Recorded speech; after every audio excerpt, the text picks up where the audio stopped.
Hormuz প্রণালী ঘিরে বেড়েই চলেছে উত্তেজনার পারদ। পাল্টাপাল্টি অবরোধের জেরে বৈশ্বিক শক্তির সংঘাতের কেন্দ্রে পরিণত হয়েছে এই জলপথ। চলমান পরিস্থিতিতে যুক্তরাষ্ট্র ও ইসরায়েলের যুদ্ধবিরতি লঙ্ঘন এবং সামুদ্রিক অবরোধ অব্যাহত থাকলে প্রণালী পুনরায় খুলে দেয়া সম্ভব নয় বলে হুঁশিয়ারি দিয়েছে ইরান। দেশটির পার্লামেন্টের স্পিকার বাঘের গালিবাব বলেন, বৈশ্বিক অর্থনীতিকে জিম্মি করার মতো পদক্ষেপ চলতে থাকলে কোনোভাবেই স্বাভাবিক পরিস্থিতি ফেরানো যাবে না।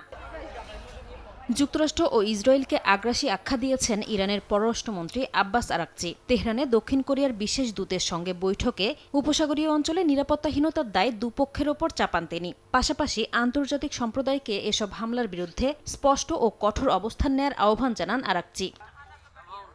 চলমান নৌ অবরোধকে কৌশলগত চাপ হিসেবে দেখছে ওয়াশিংটন। হোয়াইট হাউসের দাবি, ইরানের অর্থনীতিতে চাপ সৃষ্টি করেই তাদের আলোচনার টেবিলে আনা হবে। তবে অবরোধ সত্ত্বেও ইরানের তেল রফতানি পুরোপুরি থেমে নেই। একটি এনার্জি অ্যানালিটিক্স ফার্মের তথ্য বলছে, সাম্প্রতিক সময়ে উপসাগরীয় অঞ্চল থেকে প্রায় 1,70,00,000 ব্যারেলের বেশি তেল রপ্তানি করেছে ইরান।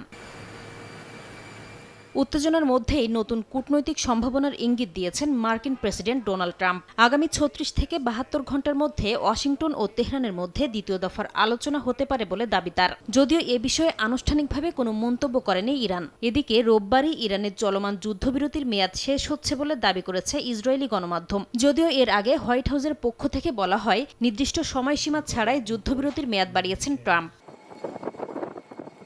এর মধ্যেও থেমে নেই দুপক্ষের পাল্টাপাল্টি জাহাজ জব্দের ঘটনা। এশিয়ার জলসীমায় ইরানি পতাকাবাহী অন্তত 3টি তেলবাহী জাহাজ আটক করেছে মার্কিন বাহিনী। হরমুজ ঘিরে 31টি জাহাজকে ফিরিয়ে দেওয়া হয়েছে বলে দাবি করা হচ্ছে। এর আগে ইরানও 2টি জাহাজ জব্দের দাবি করে। দুই দেশের পাল্টাপাল্টি কঠোর অবস্থানের জেরে বিশ্ববাজারে আবারও বেড়েছে জ্বালানি তেলের দাম। বৃহস্পতিবার ব্যারেল প্রতি অপরিশোধিত তেলের দাম প্রায় 4% বেড়ে যায়। নাসরিন রুমি, সময় সংবাদ।